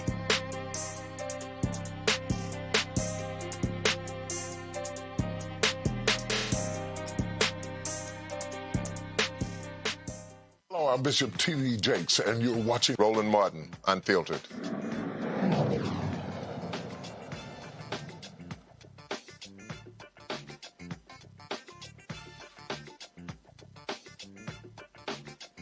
All right, folks, time for Black Star Network headlines with Brittany Noble. Roland, Black Lives Matter members in South Bend say the city's Community Police Review Board is failing to hold officers accountable. On Thursday, members canceled their meeting, further delaying a review after police officers detained a 14-year-old girl outside a McDonald's in August. The meeting agenda included a vote on whether to uphold the department's decision to exonerate the officer, as well as discussion of possible policy recommendations, specifically whether the police department needs clearer age-specific de-escalation training. Also, U.S. Immigration and Customs Enforcement say they have data showing deportations of people from African countries are on pace to nearly triple this year. The report also finds that some deportees have been sent to countries where they have no personal ties, often facing dangerous and deplorable conditions. Organizers with the Movement for Black Lives say black migrants now make up 10% of the black population in the U.S. and more than 7% of all non-citizens, arguing they are disproportionately targeted. Well, new research from the American Cancer Society finds that black Americans continue to face significantly higher cancer death rates than white Americans. Black men have a 14% higher overall cancer mortality rate, while black women face a 10% higher rate. Researchers say barriers to prevention, screening, and quality care remain key drivers of these disparities. Well, after facing backlash for displaying black Santa decorations in his yard, Chris Kennedy is now taking his message on the road. Since 2020, Santa Chris has made nearly 100 appearances each year, spreading holiday cheer all over Arkansas while promoting inclusion and representation. He says his visibility has inspired other black Santas and Santas of all backgrounds to join the movement, reinforcing the message that Christmas traditions and holiday magic are for everyone. We'll have much more for you coming up on Roland Martin Unfiltered. Stay with us. If in this country right now, you have people get up in the morning and the only thing they can think about is how many people they can hurt, and they got the power, that's a time for mourning. For better or worse, what makes America special, it's that legal system that's supposed to protect minorities from the tyranny of the majority. We are at a point of a moral emergency. We must raise a voice of outrage. We must raise a voice of compassion. And we must raise a voice of unity. We are not in a crisis of party versus party. We are in a crisis of civilization, a human rights crisis, and a crisis of democracy itself. And guess what? You've been chosen to make sure that those that would destroy, those that would hate, don't have the final say, and they don't ultimately win. This week on The Other Side of Change. Book bans, anti-intellectualism, and Trump's continued war on wisdom. This is a coordinated backlash to progress. At the end of the day, conservatives realized that they couldn't win a debate on facts. They started using our language against us, right? Remember when we were all woke and the woke movement and all that kind of stuff? Now everything is anti-woke, right? When we were talking about including diversity, equity, inclusion, and higher education, now it's anti-DEI. All this are efforts to suppress the truth because truth empowers people. You're watching The Other Side of Change only on the Black Star Network. How you doing? My name is Mark Curry. and you're watching Roland Martin. Unfiltered, deep into it, like pasteurized milk without the 2%. We getting deep. You want to turn that shit off? We're doing the interview, motherfucker.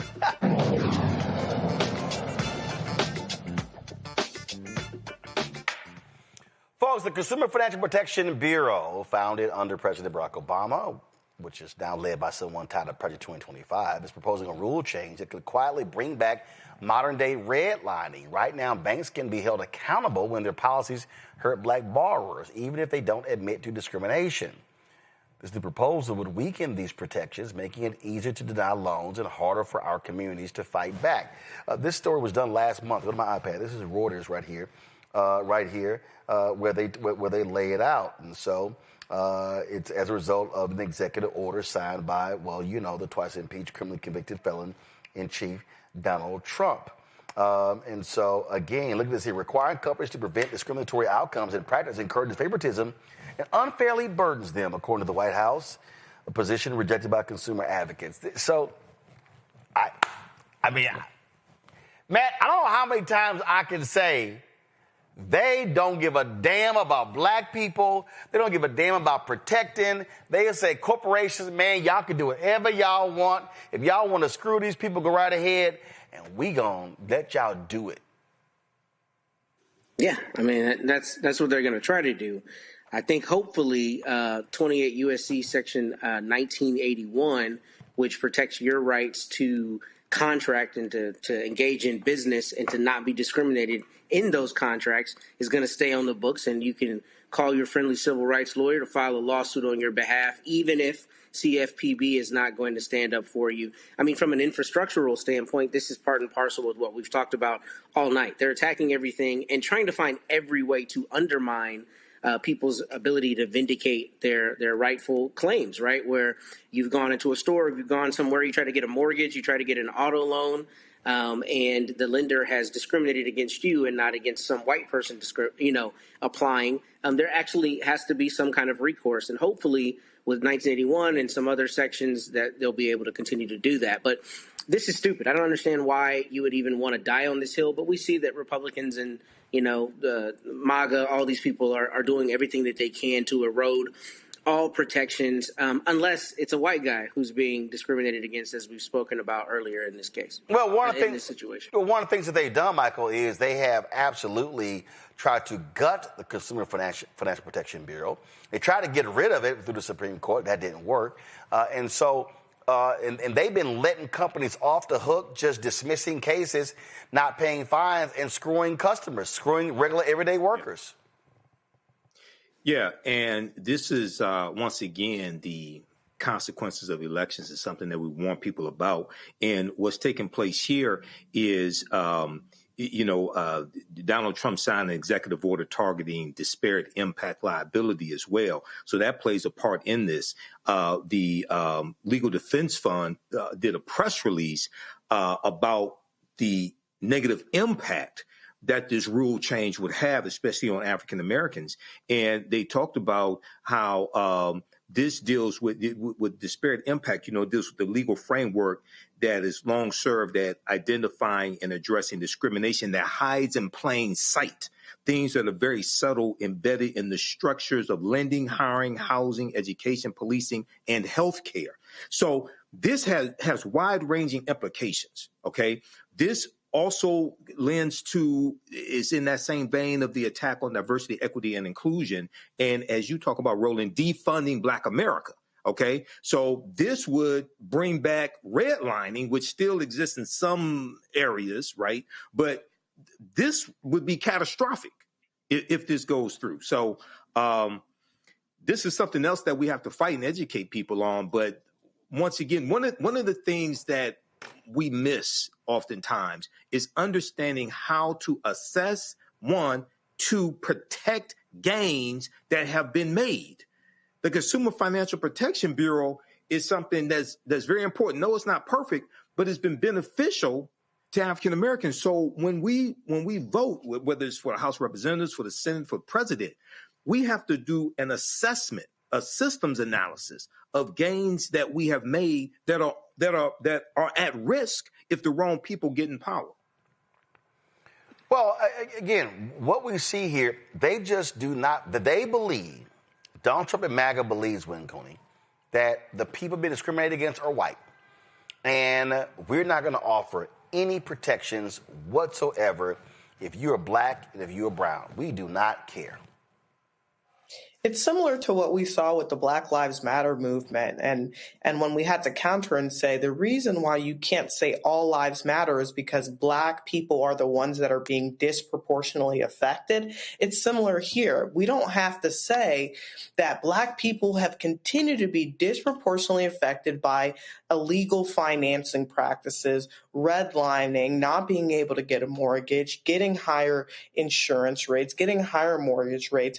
All of these things have been inherently baked into the American economy. So when we have things like the Consumer Financial Protection Bureau that are created to help protect, Black and brown people from continuing to succumb to these financial mispractices, and then you have someone like Russ Voigt, who's the Project 2025 architect that's now running this organization, you see that that's been effectively co-opted. But it's extremely important that we realize that without these protections, we're moving back into the early 1900s, into the 1800s, where Black people couldn't get a fair mortgage, when Black people couldn't live in communities with their white neighbors, when Black people couldn't send their students to certain universities. So I think what we're seeing is with this Make America Great Again slogan, they're trying to roll back the times. They're trying to take us back to a time where Black people and white people were not equal in the United States of America.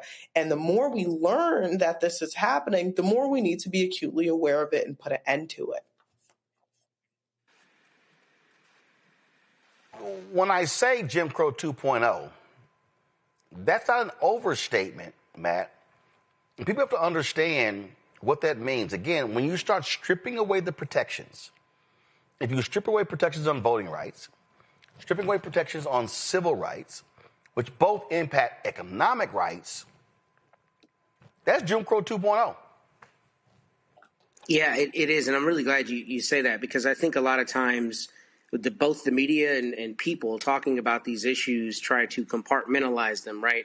And say the effect of this one law being repealed or rescinded or affected in some way is going to affect this one discrete aspect of life. But the reality is it is a full frontal assault on all aspects of life to make life worse for Black people by not only devaluing Black people, but by leveraging the infrastructure to put people in on things like the library boards. I mean, we've talked about it here, but it's been a huge issue in this community. The literal library boards, who's sitting on the library board, what book is being put in, all of that is, as Michael always says, it's part of a, Project 2025 and a larger assault on every aspect of it. And I want to correct myself earlier. I said the wrong number. It's 42 USC 1981. But the point is, look, if the judges aren't going to honor the law, if people are going to get the ability to bring non-meritorious cases, including Trump himself bringing an FTCA case for being prosecuted where that case would be thrown out for any other person, it's just a matter of playing the game however you want so that you ultimately win is ultimately what we're seeing. And I think it is going to usher in Jim Crow 2.0. And I think, as I said earlier, it's all the polite society citizens who are on board with that that's making it a much bigger issue, because there's not a moral question in the way it was framed during, I think, the thick of the civil rights movement. There's still the same moral issue, but it isn't being framed the same way by as many people. Because part of it is, you've got all these people at all levels of white society primarily who are on board with this, and they're not seeing people getting hosed down in the streets the same way, but they are seeing people continue to have their rights eroded and continue to have things like redlining happening in 2025. So it's a full frontal assault, and I think we have to look at how all of these parts coalesce together to make a worse quality of life for us. And again, on this point, I need people to understand what is going on here. And really, I'm talking about folks, y'all got to get this. And we can't just keep just walking around like, all right, man, this really ain't no big deal. Yeah, y'all saying this here. It's what has to be shared. There's a complete downflow to all of this. It's a complete downflow. It goes top to bottom. It goes top to bottom.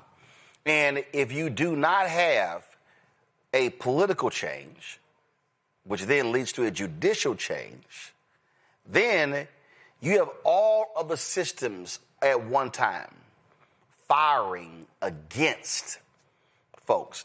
And that's the piece, Win Cooney, I need folk to get. This is happening. The pieces are firing. They're firing. Michael, they're firing. Matt, they're firing. And if you see the attack on the legal, because they want to limit the legal folks from being able to sue, now folks are like, yeah, we can't take that case because if we take your case, they're going to come after us. They're going to lose our other clients. And so when the lawyers are afraid, when the media is afraid, well, hell, Michael, I don't know who you got left. Who else, beyond legal and media, who really are the watchdogs? Yeah, well, you have activists, but the activists, but media has to cover what the activists do. The activists do. Otherwise, you could just be yelling, and then the lawyers also file cases on behalf of the activists. Right. No, I understand it's all connected, and unfortunately, a lot of activists don't understand how law works or politics, for that matter. Yeah, this is why we have to keep educating people and building power, and also leveraging our economics to enforce our political agenda. So all of this is connected. The tariffs. There was an article from blackenterprise.com that I was reading and that I shared on my social media that deals with how Trump's tariffs have stymied black business growth. Well, you had black economic empowerment gurus or whatever the hell they want to call themselves that were telling black people, you don't have to vote. You just have to build businesses and do like the Asians do and invest in the stock market or things like this, right? Well, all this is being attacked. The tariffs are drastically hurting African-American owned businesses to the point where they have to shut down. And then you have 8.3% unemployment rate for African-Americans, right? We're about to lose 22 million, about to lose the Affordable Care Act subsidies. So there are going to be a lot of black people walking around with no health insurance, okay, as well as white people. It's going to devastate red America. It's going to devastate these former Confederate states. So we have to understand politics is the legal distribution of scarce wealth, power, and resources and impacts every aspect of our lives. So today's show is like extremely, extremely important. I hope people go research and read these articles that we're talking about and that you're showing, Roland. And I haven't watched the Diddy documentary either. I really don't plan to. I got too much damn research to do dealing with factual things that are happening that are kicking our ass to deal with Diddy or 50 Cent. We literally are facing dire consequences, so I just need people to understand. All right, folks. Matt, what you doing this weekend? I'm continuing to enjoy the holiday season, and I'm waiting for you to run all over y'all the same way you ran from having to talk to me after we beat y'all. Oh, no. I didn't run from you. A golf tournament. I did want to show you. No. Actually, I was show up when I have to I was for things. Actually, I was actually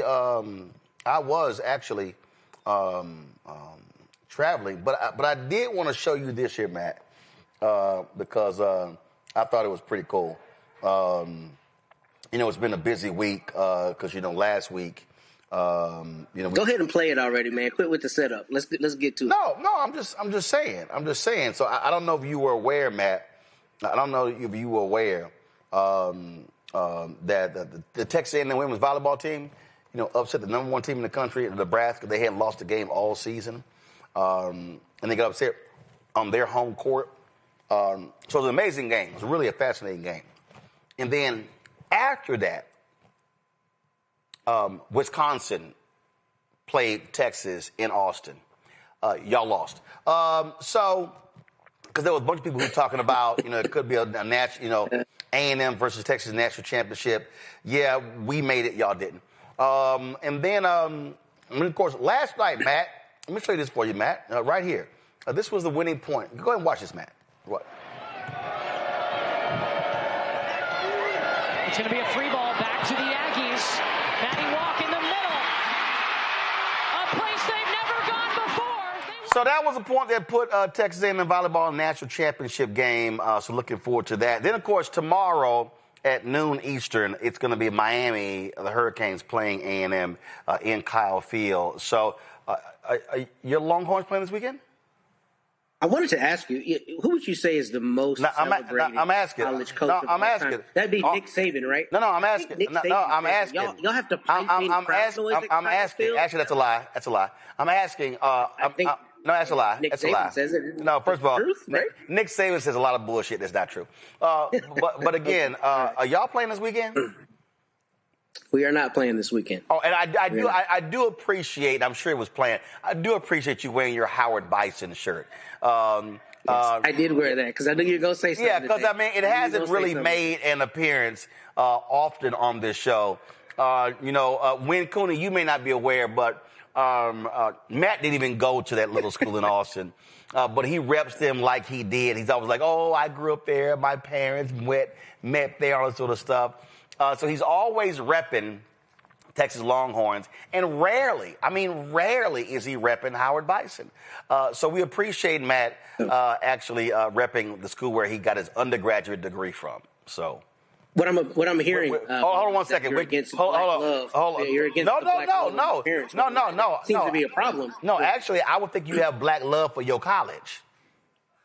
I do. I have great, deep, abiding love for alma mater. But really, I also have abiding love for accountability, which is why I show up when I lose, unlink you, who just happens to Hold up. You stop. Hey, Matt. I don't know. I can't help. Matt, I can't help it that I'm in great demand. Oh, here we go. I mean, I'm at a disadvantage on this show because your mic is like predominant over mine. But what it comes down to, Roland, is no, it's not. I literally. We whipped that tail. If I'm correct, undefeated, and I was correct, and we're in the playoffs, and you're not. Matter of fact, I don't know if you heard the news. I saw this here. Let me go ahead and pull that back up. Because y'all had to fire y'all defensive coordinator. Y'all suck so bad. Did you know that? Will Muschamp is coming back. Did you know that? I don't know. I saw Mike Elko crying after the game, so you know. All right, yeah, okay, all right. But, y'all had to fire your defensive leadership because they suck. So it's going to be a great weekend watching Texas A&M beat the Miami Hurricanes. And I'm sure Matt will be sitting in front of his television watching because ain't like he got a school to look at this weekend. I'm going to text you the moment y'all get that L. You're going to cry about your offensive coordinator. Matt ain't got no. First of all, Colin Klein took the job. Actually, let me shout the brother out. Colin Klein took the job as a Kansas State head coach, so his ass gone, praise the Lord. So let me go ahead and shout out my man. We got a new offensive coordinator. He got promoted. He's a brother. Y'all don't know nothing about that in Texas because y'all don't promote brothers. I know you not talking. Here we go, right here. Let me shout out Holman Wiggins, who was a new offensive coordinator at Texas A&M. So he's going to do a great job tomorrow. So Matt, I'm sure you will appreciate watching a Texas team play in the college football playoffs, but it will not be your institution. All right, Win Cooney, Matt. Michael, I appreciate it. I can't wait on Monday to see the Texas A&M women win the national championship in volleyball. Game is tomorrow. That's going to be great. And then, of course, watch football game tomorrow as well. So there we go. So at Howard Bison, yeah, y'all should be. Go ahead, take a solo shot of Matt, so y'all can actually see, because you don't see this often. No, go solo. Come on, give me a solo shot. Drop the lower third. Drop the lower third. Go ahead. Drop the lower third. Go ahead. Y'all take a screenshot of that HU, but we know the real HU's Hampton. All right, so there we go. Cut the cameras. Just wrong. What? I'm sorry. Did I say something? Come on, man. Don't do that. You don't got to get that petty with it. Yeah. Cut the camera. It's just brutal. Diabolical. Was something wrong with All I know is half of the people on the screen are Howardites. That's all I know. So I can't speak on Hampton. Well, I mean, I got two Hampton people who are in the control room. I don't see. So I mean, that's what I'm saying. So I don't really care. Y'all go back and forth. It don't even matter. But I'm just simply saying. So y'all be all right. Y'all be all right. You talk a lot of noise for a man whose college is out there with the hogs and the horns out in the middle of nowhere. So I don't even think College Station really. I'm sorry. You're complaining about hogs and cows, and you're literally the bison. Which is a buffalo. That's not the point. The point is, y'all out in the middle of nowhere. And we beat y'all head up. Hold on. Let me help you out. Let me help you out. You're saying we're out in the middle of nowhere. But let's stay focused. When you got 78,000 students, you kind of need some space. I'm just saying. So there we go. So again, enjoy your Poulan Weed Eater Bowl or wherever y'all going. I'm not sure. It's I don't know. Is it the M&M Bowl, the Tic Tac Bowl? I'm just saying. When the U runs all over y'all this weekend, are y'all going down? I want you to wear a Miami. Where y'all playing? Are y'all Friday. playing in Shreve? Oh no, are y'all the Citrus Bowl? You know what? Nobody cares. They only care about the playoffs, and y'all not there. Okay. All right. There we go. So that's it. Y'all have a good weekend, good holidays, and Matt will sure to wreck it for you with Texas A&M wins. All right, with Cooney, Matt, and Mike, appreciate it. Thanks. Saw horns off. There we go, folks. If you want to support the work that we do, please join our Bring the Funk fan club. If you want to contribute via Cash App, use the Stripe QR code. You see it right here, bottom left-hand corner. Use that for credit cards as well. PayPal's R Martin Unfiltered, Venmo's RM Unfiltered, Zelle, Roland at RolandSMartin.com. Roland at RolandMartinUnfiltered.com.